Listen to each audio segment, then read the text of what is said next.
Real Talk Radio. Reading is feeding the mind.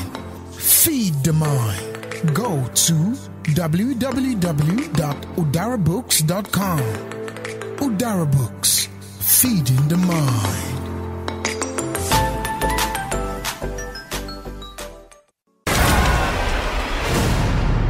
State Affairs with Edmondo Bilo is live.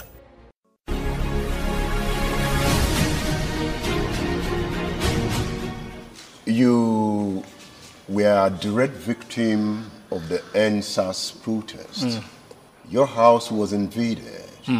When you heard the story, how did you feel? It wasn't totally unexpected. But I didn't think my own house would be burgled because I always consider or see myself as part of the people. I'm very close to the people. So, well, that my house and other houses were burgled. It didn't come to me as a surprise. It was building up, and you could see it coming. I think, yes, but I think people are just not happy about the way the country is. There's no question about that. No one is happy. And I think COVID also didn't help. It didn't help. I think the NSAS thing was like a trigger to all these things, the state of the nation, COVID.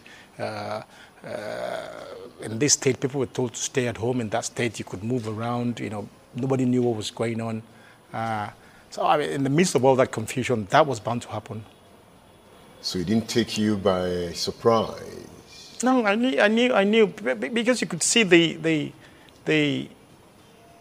anger building up in people. You see, things are not working. Don't let's fool ourselves.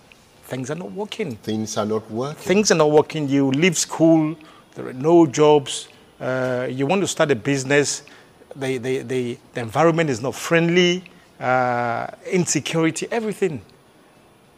So that is bound to, and the political class has to be very careful.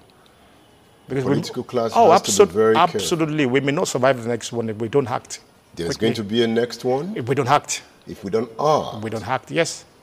You know, some would say that the empowerment project you kept in the house really went to those who needed to be empowered.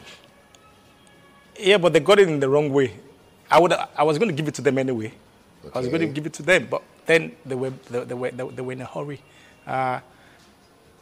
We'd been buying this stuff the past 6 months. You know, reached out to my friends in the private sector to help. That we wanted to do this huge, massive, mega empowerment in December, and we were building, you know, buying this stuff. It was quite unfortunate, very sad that they invaded the house. But like I said, it's not just about me. You can't begin to look at things like, oh, they invaded my house. You have to look at the big picture, if you like. You were just a representation of the political class. And that anger was vented. Absolutely, the frustration of the people. Yeah. Well, how did they even get to know that you had that stock in the house? Because not in this my house here, my other house in Oluyole. Because, like I said, I'm very close to the people. When they come and when we buy this stuff, it's littered all over the whole place, so people see it. And I think they also wanted to make a name. They wanted to invade the house of somebody who is well known to make a point. I suspect. And they made a point? Oh, yeah, absolutely. They made a point. They made that point. How did your colleague react to what happened? And then we found out that it wasn't happening to just me. Yeah. Some of my colleagues in Oshun, some of my ex-colleagues, Victor Ndomegba, his house was burnt in Cross River. And so all those news were coming in. And you couldn't help to feel sorry. I mean, it's not the right thing for them to do, but I can understand people's frustration. I have to be honest with you. You're not angry? Not at all, not at all. Even when the police called me and said, look, do you want to press charges? And I said, look, why do we want to press charges? So why? Because there are two categories of people that came to storm the house. There were people who masterminded it. And there were passers-by who were just moving around and thinking, oh, there's a freebie here, let me grab my own. Now, do you now prosecute those people? I don't think it would be right. What they did was wrong, but I don't think prosecuting them was right. So you told the police to free them? I told them I was not interested in the matter. In the matter, I didn't ask them that they can. You can draw your conclusion. You have a lot of young boys that the political class now call hoodlums.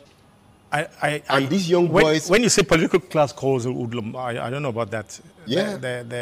During the NSAS protests, the political leadership tagged young boys. No. Not the NSAS people. The NSAS people had legitimate protest.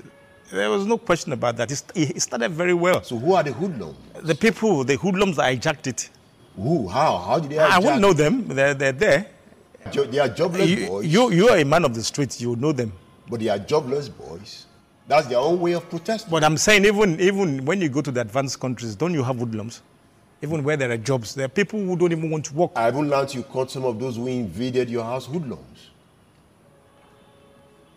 I think the first set of people that the people that planned it are hoodlums. Yes. So how do we solve the problems of these hoodlums? Because they are out on the street of Ibadan. Because you educate them. That's what I'm saying. Educate them. Give them proper education to open their eyes. Have you gone to meet them?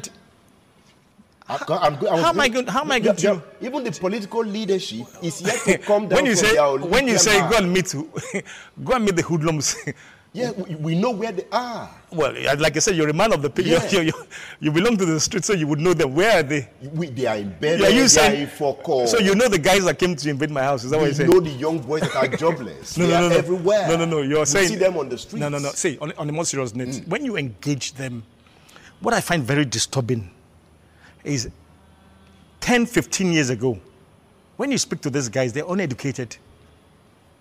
But now, you'll be shocked that some of them will be telling you they have master's degree. It's as bad as that. That tells you it's getting more dangerous. Absolutely. That's what I'm saying. So there's something wrong in the system. It takes us to a very serious issue that you've already raised, that if the political class doesn't act, it might not escape the next one. So is the political class acting now? Well, I think we have an opportunity in the coming Constitution Amendment review, which I'm also privileged to be a member. And I think the main thing is the way we see things in the South is quite different from the way they see it in the North.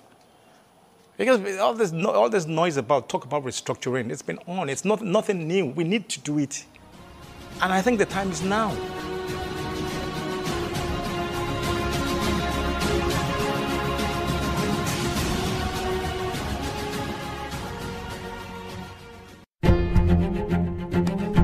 Bush Radio. Bush Radio.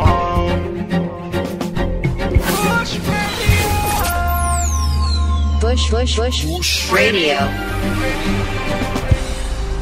Your real talk radio.